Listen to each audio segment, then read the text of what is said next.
That was not what they were fighting really only. That was part of it. But they were fighting what Bookman called an African revolution. An African war they were fighting. And Bookman said it all along the line, and so did Dessalines. They knew very well that it was a question of liberty or death. Liberty at their terms or death. There was no compromise. That meant no prisoners, no nothing. Liberty or death. The country was going to, as Dessalines said later on, it was going to be black, and black it would remain. No white man could come on that island and claim to be master. He would be shot. He was clear about it. There was no messing with him. He knew what he wanted. And that was the only way.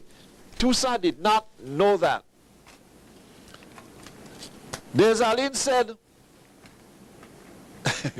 one of his phrases was, if the white man comes here, he said it in Creole. He couldn't speak anything else but Creole. He refused to speak in anything. When they addressed him in French, he spoke in Creole. He said, if any white man comes here anymore, we will make sure the devil will carry him away. We will make sure the devil will carry him away. And the devil was, what Dessalines said? Coupe tête, brûler caille. Cut off heads, burn houses. That was Dessalines' motto unto his troops. Cut off heads and burn houses. No prisoners. He once warned his men, if you ever bring a prisoner here, prisoner of war, I will not only shoot the prisoner, I'll shoot you. He warned them. And this was the kind of man that won the Haitian Revolution. But he began with, we talk about the Haitian Revolution really began long before that really. It began from the time Europeans had taken over Africans, brought them to the island of Saint Dominique, as they called Haiti before, and began to enslave them. And among the leaders, when we're talking about Haitians, not only the period of the Haitian Revolution, but before that, if we're talking about them, we must think of people like, when we talk of Boukman, we talk of Christophe, we talk of Moïse, we talk of Jeannot, Papillon, Biassou, Capois, Morpé, Claveau, Lamartinière. But there were lots of people like others who went before that group. These were men who were all involved in the struggle, also with this défilé. And the leader of the revolution at the time, that August the 14th, who was there, was the high priest Boukman. It was he who began as the priest in setting the tone and setting the mood and setting the spirit for what was going to be an African revolution. And what did he say? He told all the African brothers and sisters that were assembled there, death to the whites, destroy the colonial settlements and black domination. He began by saying that. Then he went on to, he evoked Ogun, the god of war. And what did he say? What did he say in his big intonation? He said, good God who created the sun, which shines on us from above, who rouses the sea and makes the thunder rumble, listen. God, though hidden in a cloud, watches over us. The God of the white man calls forth crime, but our God wills good works. Our God, who is so good, commands us to vengeance. He will direct our arms and help us.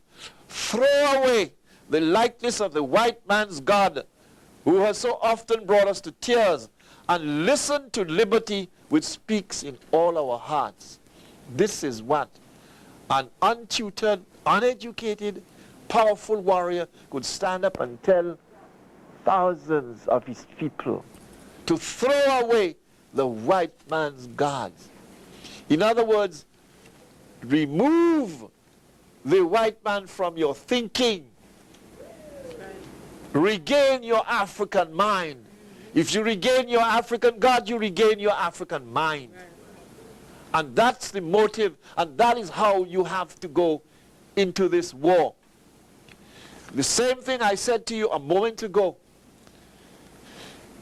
if we are going towards liberation, we have to go into liberation with the African gods and an African mind with us. No other way will do. We are only saying the same thing that Bookman said. It is the same message. The message today is not old. It's not one day old, although it was said 200 years ago. This is our message. And it's a message that we have to follow. And when Bookman spoke those words, the God of the white man calls forth crime, but our God wills us good works, he was stating quite clearly, as far as he knew, that the system that was embodied in his concept of God inspired him to crimes which he's committed up and down all over the place. Brutal exploitation of human beings, slavery, plunder, destruction of nature, lust for power and wealth, and the impulse to hold domination over everything and everybody, which he's done from the beginning and which he still does today. Bookman was being spiritual at the time, and he was also, to be spiritual, he was also being an African. This is our message today. And when he said their God has brought us tears, the white man God has brought us tears, he's still bringing us tears today. And this is what, because we do not have the African mind, the African mind that got lost somewhere. And he also aimed, Bookman aimed that prayer, that warning. He not only did it to the people, but there were some mulattoes. You know, those who don't know what color they are and where they belong, with grandfathers in Scotland, Ireland, and Wales, except, and none in Africa. You know what I mean? Yes. These were the people he also echoed his thing to. And they were, because he made no difference about who they were. And he was quite clear about that. Very clear. All of them were clear about it. But as I said earlier on, I told you that it is not only then that the struggle began with them. The struggle was going on in Haiti from about 1522. These Maroons and so on were fighting. And they were, since, in point of fact, from the time Columbus came there, they were fighting. There were big insurrections in 1548 and 1548 and 1537. There had been big rebellions in Haiti at that time. But we're not told about them. And that the same kind of pattern of resistance that they had in Haiti, they were having it in Brazil up and down until Palmares became the kind of spiritual symbol of the struggle for freedom. Where the Quilombo, again, when we talk about Quilombos as areas of resistance, we're also talking of the Quilombos, as Dr. Jeffries is telling, of the mind. Freedom of the mind. The Quilombo of the mind must again be African. Yeah. African, we must remake it and make it African. That is where the Quilombo of the mind calls for the African in us, or the African that got stranded somewhere. And Bookman again, what he said, he warned, he said again that they cannot go back to Africa at the time.